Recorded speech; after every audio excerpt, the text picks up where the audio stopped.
Señoras, señores, muy buenas tardes. Gracias por estar aquí con nosotros para conocer algo más sobre el Renoven,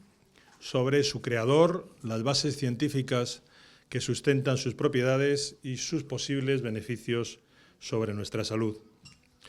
Como ya creo que saben, mi nombre es Antonio Muro, trabajo habitualmente en la revista Discovery Salud.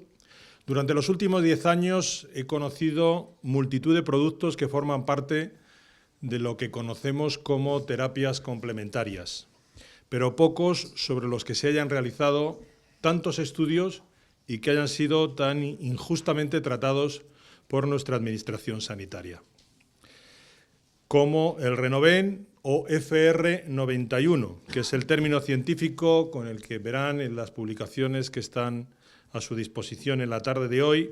y con el que se han llevado a cabo los estudios nacionales e internacionales del producto. Por si no lo saben, las siglas proceden del nombre de su creador, Fernando Chacón, de los laboratorios que avalaron su primer intento de convertirlo en medicamento, los laboratorios Rovi, y del año en que se trató de conseguirlo, 1991. Han pasado, por tanto, 24 años desde entonces. Claro que también podríamos referirnos a él como Biovac, su anterior marca comercial, complemento nacido de la imposibilidad de conseguir el permiso de la Agencia Española del Medicamento para realizar en 1991 un ensayo clínico frente a la artrosis con la vacuna de don Fernando Chacón, a pesar de contar con el aval de dos importantes hospitales madrileños, como de los comités de ética de esos hospitales, como el Severo Ochoa y el Ramón y Cajal. Y no es este el foro, no se preocupen, para hablar de persecuciones, de la operación Brujo, toda la polémica surgida en torno al producto, aunque nunca fue provocada por la familia Chacón, no ha hecho sino perjudicar un producto creado por un hombre de talento científico inigualable que, como verán ustedes, se adelantó en más de 50 años a las más actuales tendencias científicas en la lucha contra el cáncer. Don Fernando Chacón fue el padre del Renoven. En sus inicios fue una autovacuna, después una fórmula magistral, más tarde, por imposiciones que hemos dicho, el Biovac, y hoy complemento alimenticio como Renoven. Fue farmacéutico y microbiólogo, profesor ayudante de la catedrática de microbiología y virología de la Facultad de Veterinaria de Córdoba, un hombre respetado en su tiempo. Era la facultad, la cátedra la ostentaba Rafael Castejón, una de las pocas personalidades que cuando Alexander Fleming visitó en 1948 Córdoba, charló con él. Fue también jefe de sección de microbiología del laboratorio Seras, especializado en productos biológicos para la especie humana y vacunas para la profilaxis y el tratamiento de enfermedades de ganadería.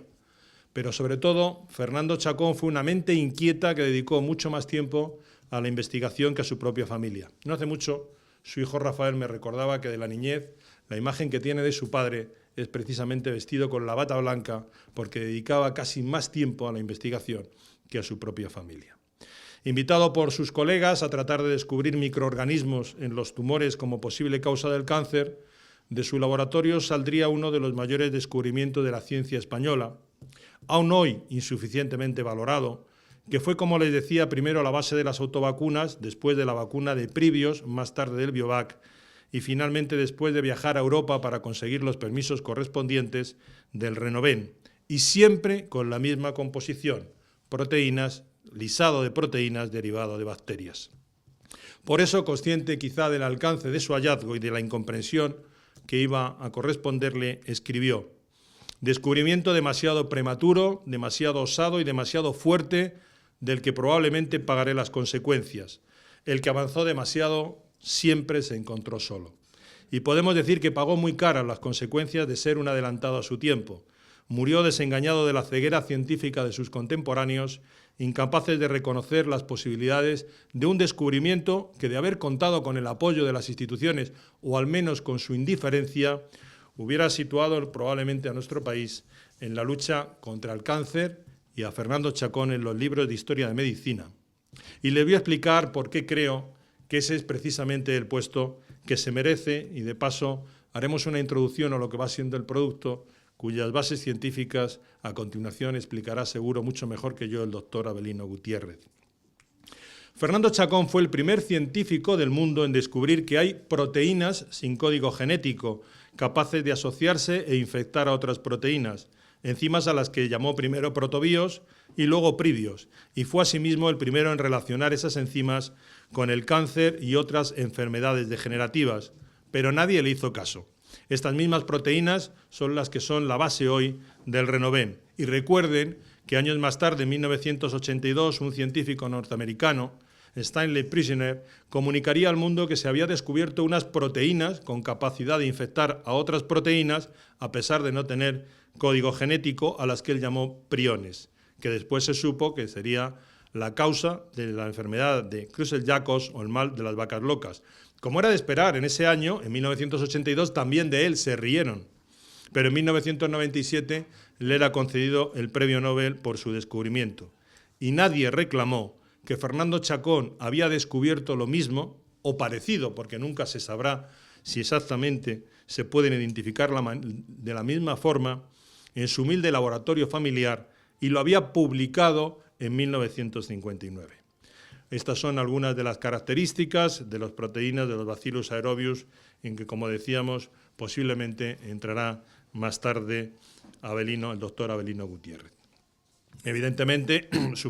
una de sus principales características es ser termorresistentes, de ahí que puedan ser incluidas en un preparado oral. La proteína sola en la célula, decía o escribía el profesor Chacón, puede activar el proceso de multiplicación celular, pero a la vez, si se queda fijada otra proteína, ya queda absolutamente neutralizada. Fernando Chacón fue también el primer científico del mundo en descubrir que esas proteínas sin código genético, pueden ser utilizadas terapéuticamente en muchas patologías, incluido el cáncer. Y ello en un momento en el que nadie se había planteado tal posibilidad, porque en aquellos años, década de los 50-60, términos como genómica o proteómica eran completamente ajenos a la gran mayoría de médicos, biólogos, investigadores de todo tipo. Y de hecho, nadie podía entonces imaginar que la solución al cáncer comenzaría a finales de los 90 en lo que se denominó los genes, ni en los albores de este siglo XXI en la proteómica, hasta el punto de que, como tienen en sus pantallas, el Instituto Nacional del Cáncer ha puesto ya en marcha el Consorcio Clínico para el Análisis Proteómico de Tumores, que en su base dice: el objetivo es identificar y caracterizar todas las proteínas relacionadas con los tumores y posteriormente desarrollar ensayos dirigidos a neutralizarlos. Y así podemos encontrar que en la página web del Consorcio Clínico para el Análisis Proteómico de Tumores quedan especificados los pasos a seguir, que son los mismos que en su laboratorio familiar siguió el doctor Chacón: preparación de los cultivos, separación de las proteínas, análisis e identificación de las mismas y su validación clínica, que lo hizo con los medios que tenía en su momento. Es el mismo proceso seguido por Chacón, que él probó posteriormente, después de probar en animales, de probar su falta de toxicidad en cánceres terminales, para acabar agrupando las proteínas en su fórmula magistral. Pero ¿de dónde obtuvo, y este fue otro de los pasos en los que fue un adelantado Fernando Chacón, sus proteínas? De las bacterias. Fernando Chacón consiguió, tras muchos años de investigación y en solitario, lo que ahora se busca en los más importantes laboratorios del mundo: un producto terapéutico obtenido mediante un lisado de proteínas derivadas de Bacillus aerobius esporulados y sin efectos secundarios. Así que también, como puedo leer en la diapositiva, podemos decir que Chacón fue uno de los primeros científicos del mundo en apostar por el uso terapéutico de proteínas procedentes de bacterias, algo incomprensible en su época y hoy, como verán más tarde, nueva área de la investigación del cáncer. Vean, por ejemplo, cómo el propio Instituto Nacional del Cáncer de los Estados Unidos ya contempla el uso de derivados de bacillus, del bacilo Calmette-Guerin, en el tratamiento de cáncer de vejiga. Al provocar, señalan que el sistema inmune destruye las células cancerosas. Las instilaciones intravesicales, amplía la página, del bacilo Calmette-Guerin, es el tratamiento de elección para reducir el riesgo de progresión del cáncer y es principalmente usado para cánceres con un riesgo de progresión intermedio alto. Aspirar a que los prebostes de la medicina de entonces, sin imaginación para vislumbrar el futuro y anclados en la ciencia de su tiempo, entendieran que las bacterias podrían ayudar a tratar el cáncer y otras patologías, como sostenía Fernando Chacón, era demasiado esperar. El propio Instituto Nacional del Cáncer contempla hoy ya las bacterias como parte de los futuros tratamientos contra el cáncer y afirma, y leo textualmente, la terapia biológica contra el cáncer implica el uso de organismos vivos, de sustancias derivadas de ellos o de versiones de este tipo de sustancias producidas en laboratorio para tratar la enfermedad. Algunas terapias biológicas contra el cáncer usan vacunas o bacterias para estimular el sistema inmune del cuerpo para que actúe contra las células cancerosas. De hecho, ya hay miles de artículos dedicados a las bacterias y estos son solo algunos ejemplos. Uso de bacterias como agentes anticancerígenos, péptidos antibacterianos anticáncer, Pasporin, una proteína del Bacillus thuringiensis utilizada en casos de leucemia,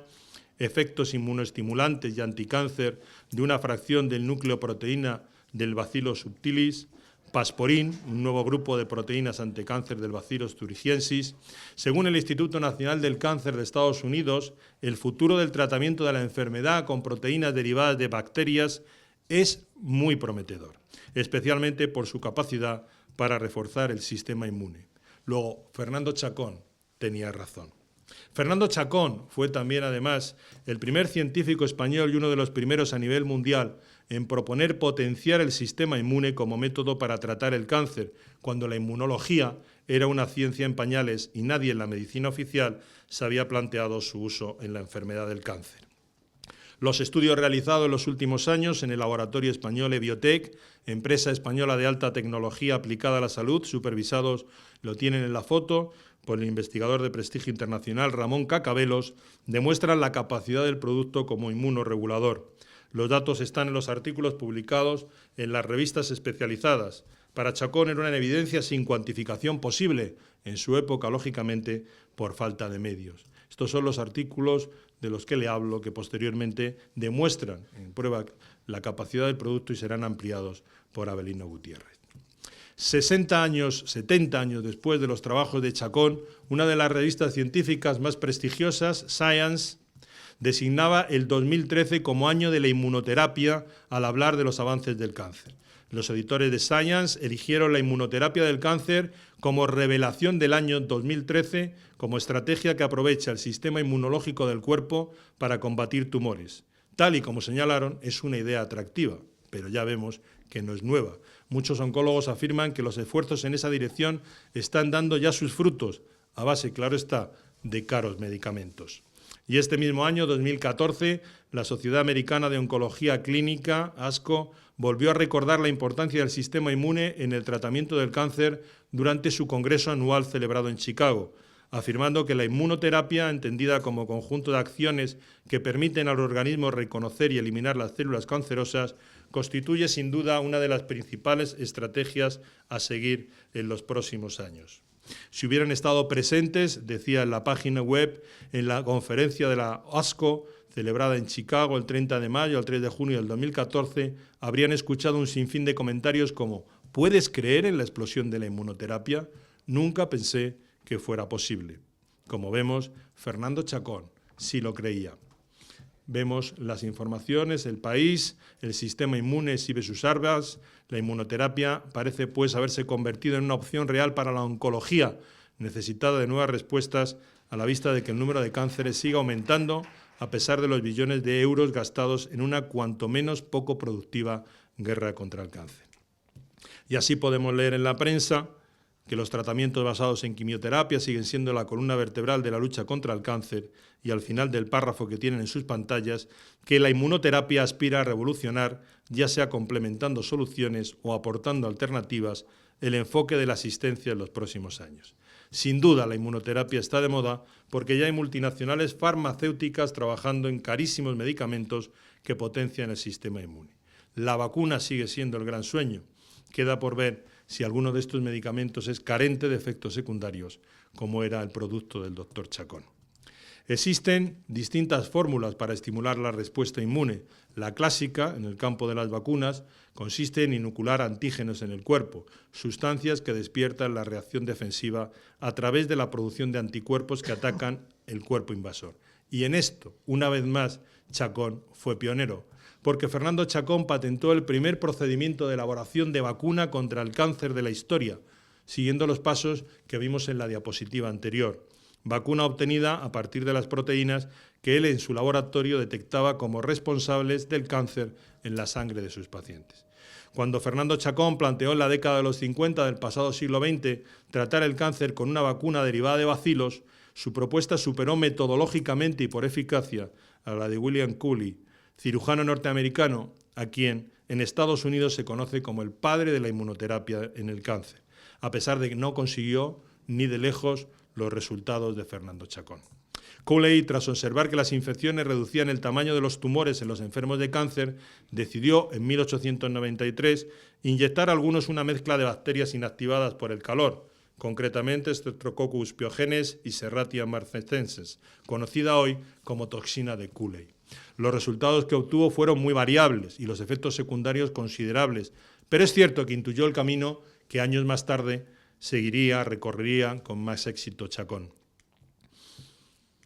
Solo que en nuestro país Chacón se le ignoró, mientras que en Estados Unidos se entrega desde 1993 el premio William Cooley a quienes destacan en inmunoterapia oncológica, y eso que la terapia fue tan criticada en su momento que nadie quiso volver a utilizarla hasta que en 2005 un laboratorio canadiense en Bucks volvió otra vez a investigar la toxina de Cooley. El premio William Cooley de investigación distinguida en inmunología básica y tumoral se ha concedido a algunos de los científicos más prestigiosos del mundo y se concede desde 1978. Lástima que Fernando Chacón no fuera norteamericano como Cooley. No estará además tampoco recordar, cuando hablamos de las vacunas, que el 5 de junio de 2001, Prisner, de que hablamos antes de los previos, estuvo en Pamplona con motivo de una jornada denominada Tercera Lección Conmemorativa Eduardo Ortiz de Landázur. Allí fue preguntado sobre cuándo se iba a conseguir una vacuna, un tratamiento contra los priones, y a lo que él respondió que los tratamientos serán posibles, cito textualmente, cuando se encuentren proteínas específicas que actúen como anticuerpos y permitan neutralizar a los priones, ignorando, pues, que ese descubrimiento lo efectuó Fernando Chacón en la década de los 50 y, de hecho, registró Fernando Chacón varias veces en varios países su patente de vacuna contra el cáncer. Como creo que ha quedado claro, todo lo que adelantó con su descubrimiento Chacón en la España de posguerra forma parte hoy de la primera línea de investigación mundial. La única ventaja que tuvo en aquellos años a nivel fue que premiaba. Era más importante el genio y la individualidad sobre los encorsetados protocolos a los que los investigadores se encuentran sometidos hoy. Algo que le pasó también igual a Alexander Fleming, porque cuando Alexander Fleming descubrió la penicilina y presentó ante sus colegas sus descubrimientos, también se rieron de él. La ventaja de Fleming es que años después la Segunda Guerra Mundial y su inmensa mortandad por infecciones acabó dando lugar a que se reconociera su trabajo, mientras que en el caso de Chacón el goteo de muertes por el cáncer durante todos estos años todavía no ha sido capaz de abrir la mente de aquellos que no conocen, ni siquiera pretenden conocerlo, su obra. Pero antes de terminar, permítanme recordar qué pasó con sus descubrimientos. ¿Por qué nunca fue premiado? ¿Por qué no hay cátedras a su nombre? ¿Por qué estamos reunidos aquí gratamente, todo hay que decirlo, y no en el salón de actos de cualquier universidad española dándole un homenaje? Y lo haré haciendo un rápido repaso a las fechas más significativas de su odisea, que desgraciadamente no acabó en Ítaca. Chacón comienza a trabajar en el 41 en la búsqueda de microorganismos. En el 59, el 20 de enero, publica su primer artículo, Los virus clásicos y los virus del cáncer, en las revistas científicas de la época, en este caso el Monitor de Farmacia y la Terapéutica. En 1965 se registra y pone en el mercado como fórmula magistral su vacuna bajo prescripción médica. Él era un investigador, eran los médicos los que, a la vista de los resultados que se habían ido obteniendo con los distintos pacientes, eran los que prescribían su autovacuna. En el 74, Chacón patenta su vacuna contra el cáncer. Y en el 75, el Instituto Nacional de Previsión autoriza el cargo a la Seguridad Social de las recetas médicas después de conocer los preceptivos informes de eficacia terapéutica y de ser declarada la formulación magistral en forma de vacuna de utilidad pública. Aquí tienen algunos ejemplos de esas vacunas que eran recetadas por los médicos, la fórmula magistral del doctor Chacón. Pero sigamos. En 1979 se revalúa el producto por la Secretaría de Estado de Sanidad y se decide continuar con su prescripción y pago por la Seguridad Social. El producto de Fernando Chacón estaba avalado por el Ministerio de Sanidad y lo pagaba la Seguridad Social. En 1986 se suspende la comercialización de la vacuna como fórmula magistral por decisión gubernativa con el argumento de que debía adaptarse a la normativa europea y, por tanto, entrar en el complejo entramado de desarrollo de ensayos clínicos, a pesar de que llevaba, como hemos visto, 20 años sin producir ningún tipo de efecto tóxico, 20 años recetada por los médicos por las posibilidades terapéuticas que ofrecía y 20 años de testimonios acumulados de pacientes que después saldrían a la calle a dar la cara por el doctor Chacón y por el producto. En 1992, ignorando los estudios y experiencia clínica acumuladas, la Agencia del Medicamento le deniega a Chacón la solicitud de ensayo clínico, a pesar de estar, como dije anteriormente, avalada por los comités de ética del Severo Ochoa y el Ramón y Cajal. Comienzan los años negros de la familia Chacón, pero ya dije al comienzo que no iba a detenerme demasiado en lo que sin lugar a dudas fue una turbia operación de bloqueo de los intentos de Chacón de confirmar a través de ensayos clínicos los beneficios terapéuticos de su producto, los mismos que hoy están buscando las multinacionales con esas líneas de investigación que antes yo señalaba y que posteriormente desarrollará el doctor Avelino Gutiérrez. En 1997, una vez que se comprobó por activa y por pasiva que era imposible que la Administración, con argumentos absolutamente fútiles, absurdos, como que se desconocía el mecanismo de actuación cuando lo que se pretendía entonces era precisamente en el ensayo clínico demostrar el mecanismo de actuación, cuando ya cansado de que se le cerraran todas las puertas, se presenta en España la patente como complemento dietético y pasa a comercializarse como Biovac con las mismas proteínas que componían la vacuna de fórmula magistral.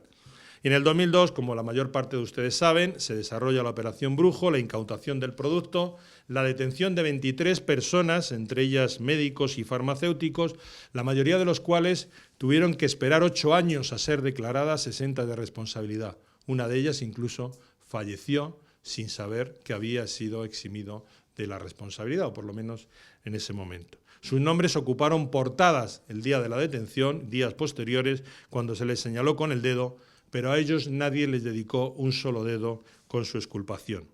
De este negro periodo de oprobio para la justicia y la ciencia, que para algunos, como su hijo Rafael, aún no se ha cerrado del todo, solo me detendré un instante para ponerles un único ejemplo, que demuestra, creo bien a las claras, el grado de prevaricación existente entonces con el producto en la Administración Sanitaria española. A pesar, voy a ponerles un fax, de haber sido enviado a todos los medios una y otra vez, reiteradamente, nunca se hicieron eco de él, cuando hoy asistimos, y estarán ustedes de acuerdo, con una ligereza que espanta a la reproducción de cualquier email o conversación de WhatsApp que pueda afectar a un miembro de la Administración. En marzo del 2002, 7 meses antes de la Operación Brujo, Francisco Salmerón, y esto es una prueba judicial, está incorporado al juicio del Biovac, por lo tanto tiene toda la validez, jefe de la División de Productos Biológicos, envía desde el Ministerio de Sanidad el fax que ven en la pantalla a Cristina Bendaño, asesora de la Dirección General de Farmacia, en el que dice: estimada compañera, he recibido tu fax sobre el asunto del producto FR91 y me parece muy adecuado el texto. No obstante, pienso que un toque de las alturas o, en su defecto, un encantamiento podrían ser muy eficaces. Y como si no estuviera suficientemente claro, escriben: se refiere a que Rovi, que era el laboratorio de referencia de Chacón, se desentienda del tema y deje a Chacón más indefenso ante la Administración. Hoy un fax similar supondría la caída no solo de los altos cargos, sino posiblemente de toda la cúpula del Ministerio de Sanidad. Por mucho menos se ha querido y ha pedido reiteradamente la dimisión de la ministra Ana Mato. Y no había un documento tan concluyente como este sobre la corrupción dentro del Ministerio. Además de que una investigación a fondo se hubiera iniciado sobre cómo son o cómo eran y cómo son autorizados la realización de ensayos, qué papeles se ponían arriba, qué papeles se ponían abajo y con qué razones. Es fácil entender a la vista de este escrito por qué sirvieron de tan poco todos los estudios que la familia Chacón realizó en el extranjero, ¿O por qué se ignoraron las protestas en la calle de los pacientes, amigos y familiares que reclamaban la liberación del producto a la vista de los resultados clínicos que experimentaban en primera persona? Finalmente, tratando de eludir cualquier nueva complicación administrativa, la familia Chacón consiguió la autorización en la Unión Europea para comercializar el producto como complemento alimenticio bajo el nombre de Renoven, el mismo producto que comenzó como autovacuna de la mano de un Fernando Chacón que llegó al final de sus días cansado y frustrado por la ceguera de quienes más deberían haberle apoyado, las instituciones sanitarias. Renoven no es un complemento corriente, créanme. Las bases científicas de su elaboración, ahí están, se las van a contar, apuntan mucho más alto. Y solo creo que es cuestión de tiempo que se acabe reconociendo el descubrimiento de Fernando Chacón. En suma, 70 años después, son muchos, como hemos visto, los científicos que, amparados en grandes corporaciones o multinacionales, están recorriendo el mismo camino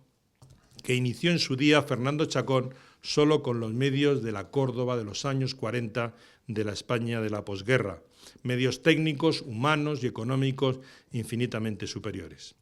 Pero para explicarles mucho mejor que yo las bases científicas del producto, nadie mejor que el doctor Avelino Gutiérrez, expresidente de la Asociación de Microbiología y Salud, miembro de la Sociedad Española de Enfermedades Infecciosas y Microbiología Clínica, de la Sociedad Española de Microbiología, de la Madrileña de Microbiología, jefe durante muchos años de Microbiología del Hospital de la Paz, colaborador de Fernando Chacón en la etapa inicial cuando se presentaron los primeros protocolos de ensayo clínico. Él a mí me reconoció que nunca llegó jamás a entender por qué se le negaron los permisos por parte de la Administración Sanitaria, y actualmente colaborador de su hijo Rafael en los trabajos de investigación que aún hoy se siguen desarrollando con el mismo. Les dejo, por tanto, con el doctor Avelino Gutiérrez. Muchas gracias.